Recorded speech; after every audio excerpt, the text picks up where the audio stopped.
여기 보십시오. 학생 여러분, 여기 보도록 할게요. 자, 지구 환경의 변화라고 되어 있어요. 지구 환경 변화. 여기서 지금 커다란 컨텐츠를 잡는다라고 친다라면 여기선 시험 문제상에서는 이 시험뿐만 아니라 나의 배경 지식, 지금 기후가 굉장히 많이 달라지고 있는, 너희들은 체감하지 못하고 있으냐? 항상 겪어온 거니까. 지금 겨울인데도 불구하고 그렇게 많이 춥진 않죠. 요 며칠 전에 잠깐 며칠 추웠다가 지금 되게 포근하잖아. 이런 것들이 그런가 보다라고는 하겠지만 아마 모르긴 몰라도 너희가 한 10년, 20년 뒤에는 옛날엔 말이야 하고 지금 내가 어른들이 꼰대처럼 얘기하는 것도 너희들 똑같이 할 것인데, 이 지구 환경의 변화는 굉장히 너희가 상상하지 못할 정도로 되게 심각합니다. 그 원인은 이제 이 단원이 그 원인적입니까? 얘는 일상생활하고도 굉장히 직결되지만 문제상으로도 굉장히 다양하게 나오기 때문에 잘 좀 잡아놓도록 하셨으면 좋겠다라는 거. 그래서 여기서 처음에 보면 여러 가지가 나와 있는데 별로 신경 쓰지 말고 일단 제일 먼저 컨텐츠를 먼저 잡아보도록 할게요. 첫 번째 컨텐츠가 나오는 게 지구 온난화. 지구 온난화라고 하는 컨텐츠가 나오고요. 그 다음 두 번째는 대기와 대기의 순환. 그 다음 더하기 해수의 순환. 해수의 순환. 해서 이 대기와 해수의 순환에서 대기의 순환 요 두 가지가 나오고, 세 번째로는 기상 이변. 커다란 컨텐츠는 이렇게 세 가지가 되어져 있어요. 그런데 얘가 왜 이렇게 나왔는지는 잘은 모르겠는데 사실은 얘가 먼저 나와 주셔야 돼요. 얘가 나오고 얘가 어떤 이상 현상이 발생을 합니다. 그러면 그 현상에 대한 결과론적으로 이 두 아이가 나오게 되어지는 거까지 잡아주시면 되고요. 지구온난화는 별거 아니니까 가볍게 한번 개념 정리를 한번 해주시고, 지금 일어나고 있는 것들은 다 이 지구온난화의 영향을 많이 받았다라고 해서 이 지구온난화의 원인은 인간 때문인 거고, 인간들에 의해서 이기적인 행동에 의해서 지구 환경의 변화가 생기고 지구 환경의 변화 때문에 많은 생태계가 파괴가 되고 있는 것을 여기서 어렵진 않은 거니까 한번 봐보도록 할게요. 자, 먼저 이제 지구 온난화라는 걸 하기 전에 먼저 나와야 되는 게 사실은 온실 효과라고 하는 것을 먼저 알고 가주셔야 돼요. 온실 효과. 자, 결과론적으로 먼저 얘기해 볼게. 얘는 어떤 일이 생겼는데 우리한테 좋아. 긍정적이야. 긍정적이면 온실 효과라고 하고요. 그게 우리한테 별로 안 좋아. 그러면 얘는 그러면 우리는 얘를 지구 온난화라고 얘기를 합니다. 자, 그럼 여기서 다시 한번 정리할게요. 일단 지구가 이렇게 있습니다. 지구가 이렇게 있으면 이 주위를 둘러싸고 있는 누가 있어? 대기가 존재하겠죠. 대기층이. 대기가 있는데 그 대기 중에서도 누가 있냐면 바로 CO2. 정확히 말하면 CO2도 있고요. 그 다음에 메테인도 있고 프레온가스들도 있는데 그 중에서 이제 이산화탄소만 하나 특정을 지을게. 근데 얘를 이름을 뭐라고 부르냐면 온실기체라는 말을 쓸 거예요. 온실기체. 온실기체라고 쓸 건데 얘가 이 온실기체가 여기를 이렇게 존재하게 돼요. 그러면 이건 말로만 할게. 그런데 열평형. 어려운 말인데 뜨거운 공기가 있고 찬 공기가 있어. 그럼 어떻게 될까? 뜨거운 공기랑 찬 공기 섞여서 미지근해지겠지. 뜨거운 건 내려가고 차가운 건 올라가겠죠. 다시 말하면 열이 이동을 할 거야. 그럼 이제 잘 봐. 듣기만 해. 외우는 거 아니고 이해만 하면 돼요. 자, 이제 지구의 표면을 생각해 볼게요. 지구 표면이 있는데 얘가 두 가지가 있을 수 있어요. 어떤 게 있냐면 지구 표면이 따뜻해요. 자, 이 표면이 따뜻하다라는 말의 뜻은 상대적으로 외우지 않습니다. 이해하고 문제상에서 그냥 읽고 그냥 생각만 하면 답을 구할 수 있어. 너희들은 외우는 거 싫어해. 근데 문제 풀 때는 이 해석하는 거는 또 싫어해. 그럼 해석하기 싫으면 외우던지, 외우는 게 싫으면 해석을 하든지 둘 중에 하나를 선택하셔야 돼요. 자, 이건 해석이 위주인데 지구가 따뜻해 라는 말의 뜻은 다른 말로 말하면 대기가 어떻다라는 거야. 상대적으로 차갑다는 뜻이에요. 얘가 따뜻해. 그러면 얘와 얘가 따뜻하면 얘도 따뜻하고 얘도 같이 따뜻하다가 아니라 얘가 어떤 특정한 이유에서 얘가 지표면이 따뜻해. 그럼 얘는 상대적으로 차가운 거야. 그러면 어떻게 될까? 그러면 이 열이라고 하는 에너지가 대기에서 지표면으로 이렇게 이동해 가겠죠. 됐어요. 한 번 더 다시. 이번엔 지구 표면이 어떠한 이유에 의해서 차가워졌어. 그러면 상대적으로 어떻다? 상대적으로 대기는 어떠하게 되어진 거야? 따뜻하게 되어진 거죠. 그러면 열평형에 의해서 어떻게 대기에 있던 얘가 지금 아니면 이렇게 바꿔야 되구나. 따뜻하니까 대기 쪽으로 열이 이동해 갈 것이고 얘가 상대적으로 따뜻하니까 열평형에 의해서 대기 쪽으로 열이 이동해 가겠네. 여기까지. 이러한 일을, 자 동그라미 칠게요. 이러한 일을 발생하는 애가 바로 온실기체가 이러한 일을 하게 해줍니다. 온실기체가 이렇게 있다가 지표면하고 여기서 온도 차이를 얘가 필요에 따라서 방출하기도 하고 필요에 따라 흡수하기도 해요. 이걸 뭐라고 해? 온실기체라고 해서 이 이산화탄소가 그런 일을 하고 그 결과 이 지표면 입장에서 보자. 따뜻하면 열을 빼앗기고 차가우면 열이 들어와요. 이때 쓰는 단어 한 단어만 정확히 잡아야 돼. 한 단어. 뭐? 일정이라는 단어. 뭐가? 온도가 일정하다라는 거. 그러니까 일정하다는 값이 일정한 20도 이게 아니라 어느 특정한 온도 범위 내에서 올라가면 더 이상 올라가지 않게 내려가면 더 이상 내려가지 않게 일정하게 어떻게 해줘? 유지시켜주는 거지. 여기까지 이해가 됐습니까?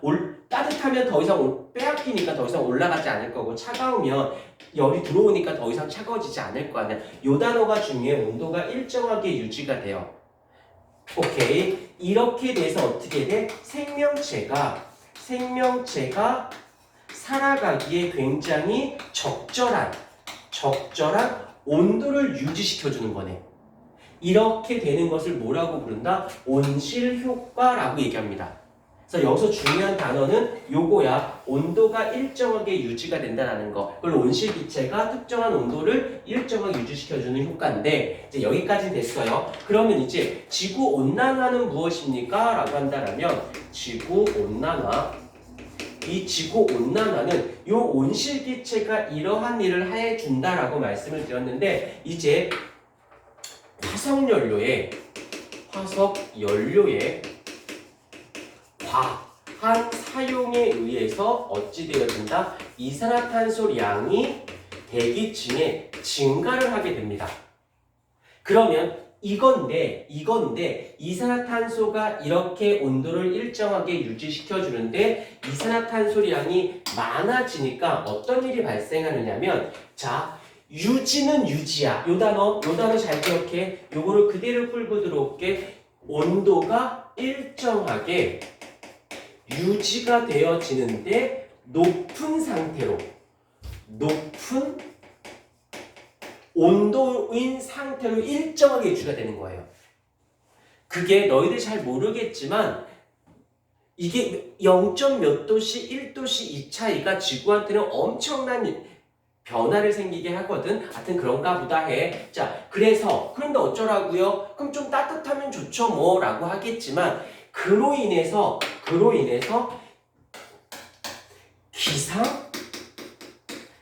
이변이 생기고요. 생명체에게 불리한 상황이 생겨. 만약에 온도가 높은 상태로 일정했는데 그런데 생명체가 살기가 더 좋아졌어. 그럼 더 굿땡큐겠는데 온도가 올라가 얘가 많아지는 바람에 높은 온도로 일정하게 유지가 되는 바람에 문제가 생겨. 그걸 우린 지구온난화라고 한다는 거지. 자, 여기서 말로만 할게. 어떤 게 있을까? 지구가 따뜻해지니까 빙하가 녹겠죠. 그걸 해빙이라고 해. 해빙이 일어나겠죠. 그 다음에 이 온도 차이에 의해서 순환이 일어나야 되는데 온도의 변화 때문에 순환의 변화가 생겨요. 이제 변화가 생기고 해수면이 상승을 하게 되고 사막화가 늘어나게 되고 그러니까 생명체가 살아가는 해수면 상승해서 육지가 줄어든 거잖아. 사막이 늘어나면 사막에서 사람이 살기가 좀 불편하지 않니? 이제 이런 것 때문에 인간에게 생명체에게 불리한 상황이 생기는 것을 우리는 지구온난화라고 한다고요. 그래서 이렇게 온실 기체가 있어서 유지를 하긴 해. 유지를 하는데 우리한테 좋아. 그럼 온실 효과. 근데 했는데 불편해.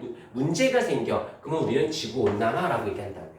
그 자체는 어렵진 않습니다. 그 다음에 이거 하나만 더 하고 이제 대기의 순환과 해수의 순환을 들어가도록 할게. 살짝 쓰고 봐봐. 여기 이제 지구가 있어요. 요건 약간의 배경 지식이 될 수 있는 거라서 지구가 있고 태양이 이렇게 있습니다. 그러면 태양 에너지가 이렇게 들어오게 될 거예요. 들어왔을 때 이거 다 아는 거를 그냥 용어 정리 때문에 얘기하는 것이야. 여기를 기준했을 때 여기가 어디가 돼? 적도지방이 되어지고 이 양 끝이 어떻게 돼? 극지방이 되어지겠지? 오케이. 그러면 이거 모르는 사람은 없어. 다 알아. 근데 적도지방을 뭐라고도 하냐면 위도상으로 여기를 저위도라고 부르고요. 양 끝을 우리는 고위도, 여기도 고위도 라고 부릅니다. 더 쉽게 풀이할게요. 여기는 어때? 더워. 동남아 한 번씩 가봤으면 다 알겠지만 더워. 여기는 추워. 여기도 추워.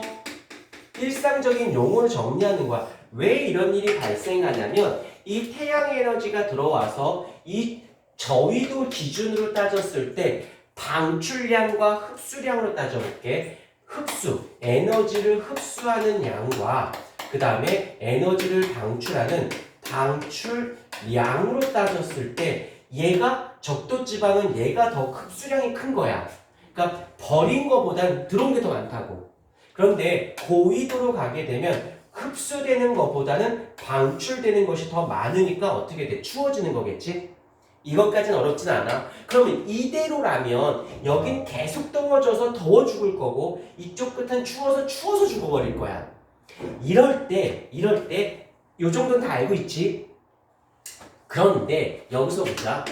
바로 열평형이라고 해서 자, 요소 꼭 기억할게. 온도라고 하는 아이는 온도는 우리가 온도가 높아, 낮아, 열이 많아, 적어, 온도, 열이라는 말을 거의 같이 쓰는데 과학에서는 온도나 열이라는 단어가 나오면요. 자, 무엇을 생각해 주셔야 되냐면 운동 에너지적인 측면으로 접근하셔야 돼요. 그러면 온도가 외우지 않습니다. 온도가 높다라는 건 열이 많다는 뜻이고 그만큼 운동을 잘한다 라고 보는 거지. 운동을 잘한다는 건 잘 움직이겠지. 그래서 얘를 어떻게 바로 이어가냐면 얘는 부피가 팽창한다라고 봐야 돼요. 부피가 팽창해. 가만히 잡고 움직이면 자꾸 넓어지겠지. 부피가 팽창해. 그러면 어떻게 돼? 밀도는 구하는 공식은 알겠지만 부피분의 질량인데 질량은 그대로 부피값이 커지니까 분모값이 커지는 것이잖아. 그러니까 점점 커지는 거야. 외우지 말고 이해해야 돼. 이해 안 되면 안 된다고 얘기해주고 밀도가 감소하게 되겠지. 스토리로가 움직이니까 부피가 늘어나. 그러니까 부피가 늘어나니까 밀도는 줄어들겠지. 그러니까 이 말의 뜻은 뭐다? 가볍다야. 가볍다. 자, 가벼우면 그 뒤로 가야 돼. 가볍다는 말은 뜬다. 가벼우니까 어떻게 돼? 상승. 위로 뜨겠지요. 됐습니까? 그 다음 이 정도는 미안하지만 이게 어렵다라고 생각하는 건 안 돼. 그러면 이건 알고 있어야 돼. 이건 초등학교 때나 중학교 때 다 솔직히 나오는 단어들이야. 그러니까 과학이 어려워 그러시면 안 돼요. 내가 상식이 부족하구나 생각해야지. 이건 과학적 사고가 아니라 과학적 지식이 아니라 상식 쪽에 속해요. 이건 미안한데 과학이 어려워. 틀린 말은 아닌데 자기는 안 해놓고 과학이 어렵다고 말하면 좀 그러니까 영어가 어려워. 솔직히 내가 1등급까지는 아니지만 영어는 단어 안 해놓고는 영어가 어렵다고 말하는 거는 앞뒷말이 안 맞는 거 인정하죠? 자, 일단 요거까지 되어졌고 그 다음 또 하나 확산에 의해서 많은 쪽에서 적은 쪽으로 이동하는 것은 누구나 다 모를 바는 아닐 거야. 자, 이 정도만 되면 그 다음에 뭐가 나오냐면 대기의 순환을 얘기할 수가 있게 되고요. 이 대기의 순환이 되면 헬수의 순환도 그대로 이어가주면 되고요. 얘만 잘 잡으면 그 다음은 어렵지 않아. 얘를 잡아주면 그 다음부터 그런데 그게 어떠한 문제가 생겨. 그 문제 생기는 원인을 설명하면은 이거의 원인을 설명하면 얘가 금방 정리가 됩니다. 오케이. 잘 좀 잡아주셔야 됩니다.